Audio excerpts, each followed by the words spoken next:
کہتے ہیں کہ دور دراز کے کسی علاقے میں ایک بستی تھی۔ وہاں لوگ ہمیشہ پریشان رہتے تھے۔ وجہ یہ تھی کہ ہر سال ایک خوفناک دیو وہاں آتا اور بستی والوں کو للکار کر کہتا، کیا کوئی مرد ہے تمہارے درمیان جو مجھ سے مقابلہ کرے؟ کیا کوئی ایسی ہمت رکھتا ہے جو مجھے ہرا سکے؟ اور یوں وہ ہر سال کسی نہ کسی انسان کو مار ڈالتا۔ آج بھی وہی دن تھا دیو کے آنے کا، اور گاؤں والے سخت ڈرے اور پریشان تھے کہ آج بھی ہماری بستی کا کوئی نوجوان جان سے جائے گا۔ اتفاقنا اسی دن ایک مرد مجاہد وہاں جا پہنچا۔ جب اس نے پورے گاؤں میں موت جیسا سوگ دیکھا تو وہ بہت حیران اور بے چین ہوا۔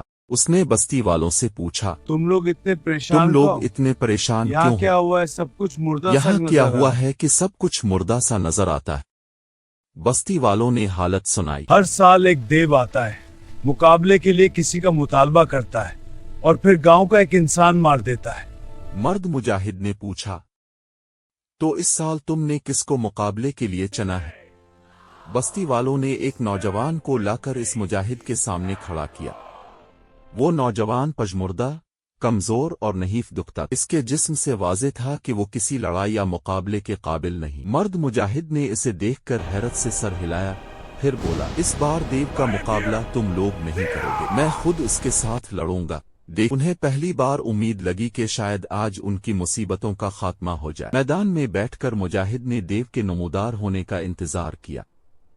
تھوڑی دیر بعد دور سے ایک خوفناک سایہ دکھائی دیا۔ ایک بہت بڑا دیو سامنے آیا۔ اس کا قد آسمان کو چھو رہا تھا اور وہ ہاتھ میں تلوار لیے آ رہا تھا۔ بار بار وہی سوال دہرا رہا تھا، کیا کوئی ہے تمہارے اندر ایسا جوان جو مجھ سے مقابلہ کرے؟ کیا تمہارے درمیان کوئی مرد نہیں جو مجھ سے لڑ کر مجھے ہرا سکے؟ جب اس کی آواز سنائی دی تو پورا گاؤں سہم گیا۔ مجاہد بھی ایک لمحے کے لیے گھبرا اٹھا، مگر پھر خدا کا نام لے کر میدان میں کود پڑا اور دیو کو للکارا، ہاں میں ہوں، میں مقابلہ کروں گا، میں تمہیں ہرا دوں گا، آؤ دیکھتے ہیں کس میں کتنا دم ہے۔ یہ کہتے ہی وہ دوڑا اور دیو بھی اسی طرف لپکا۔ جوں جوں وہ قریب آیا، محسوس ہوا کہ دیو کا قد کم ہوتا جا رہا ہے۔ پہلے وہ آسمان کو چھوتا ہوا پہاڑ محسوس ہو رہا تھا، پھر ہاتھی کے برابر، پھر ایک عام انسان، پھر بچے کے قد تک سکڑ گیا، اور جب وہ بالکل قریب پہنچا تو ایک مینڈک کے برابر رہ گیا۔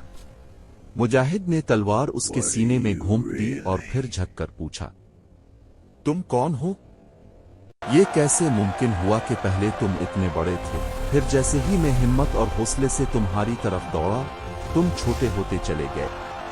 دیو نے مرنے سے پہلے بس ایک ہی جواب دیا، میں تمہارا خوف ہوں جو تم نے اپنے دل میں بڑھایا۔ میں تو انسان کے دل میں پلنے والا خوف ہوں، جتنا وہ خود پر حاوی کرے گا اتنا ہی میرا قد بڑھتا چلا جائے گا، اور جب وہ اس خوف کو دل سے نکال کر پھینک دے تو میری بھی کوئی وقعت نہیں رہتی۔